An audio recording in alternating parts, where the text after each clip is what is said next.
అయ్యా అని చెప్తారు. చెప్పినప్పుడు లోపలికి తీసుకువెళ్తారు పేతురు గారు. ఇప్పుడు అంటారా, నువ్వు వలవేయమని చెప్తారు. అయ్యా మేము రాత్రంతా ప్రయాసపడితిమి కానీ నీ మాట చొప్పున, చాలా మంచి మాట రాయబడింది, నీ మాట చొప్పున వలవేత్తమని చెప్పేది గమనించండి. నాకు ఆ సందర్భము ఎప్పుడు చదివినా కూడా ఆశ్చర్యం కలుగుతూ ఉంటుంది నిజంగా నాకు. ఎందుకు ఆశ్చర్యం కలుగుతుందంటే, ఆయన రాత్రంతా ప్రయాసపడి అలసిపోయారు పేతురు గారు. లాభం లేదు అనుకున్న స్థితిలో ఉన్నప్పుడు ప్రభు వచ్చారు.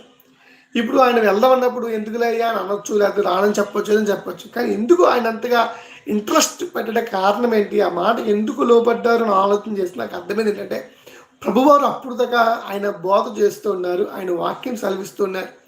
ఆ వాక్యం వారు ఏ మాట పేతురు గారిని పట్టుకుందో, అది ఏ మాట పట్టుకుని ఆయన మీద గురి నిలిపిందో, అది ఆయన వెంబడించిన ఆశ కలిగిందో, అది హృదయం నెమ్మది కలిగిందో, అది బాధ మర్చిపోయి, అంటే ఏం పడలేదు అన్న బాధ మర్చిపోయిన మాటల్లో తనమయం చెంది ఉన్నారో తెలియదు. కానీ నిజంగా నేను అనుకుంటున్నా, ఆయన ఆ వాక్యమైన వెంటనే లోపలికి వెళ్దాం పదా అని పేతురు గారు అనటము, లోపలికి వెళ్ళటము, ఇదిగో వాళ్ళు ఏమని చెప్పినప్పుడు, అయ్యా మీరు రాత్రి చెప్పి కష్టం చెప్తున్నారు, అయ్యా మీరు రాత్రంతా కష్టపడ్డాము, ప్రయాసపడ్డాము, కానీ మాకేమి దక్కలేదు, కానీ నీ మాట చొప్పున మేము వల వేస్తామని చెప్పినప్పుడు, ఓకే అని వేసినప్పుడు వారు దాన్ని లాగుతున్నట్టుగా వాక్యము సెలవిస్తుంది. విస్తారమైన చేపలు పడినట్టుగా వాక్యం సెలవిస్తుంది. గమనించండి. ఎందుకు ఈ మాట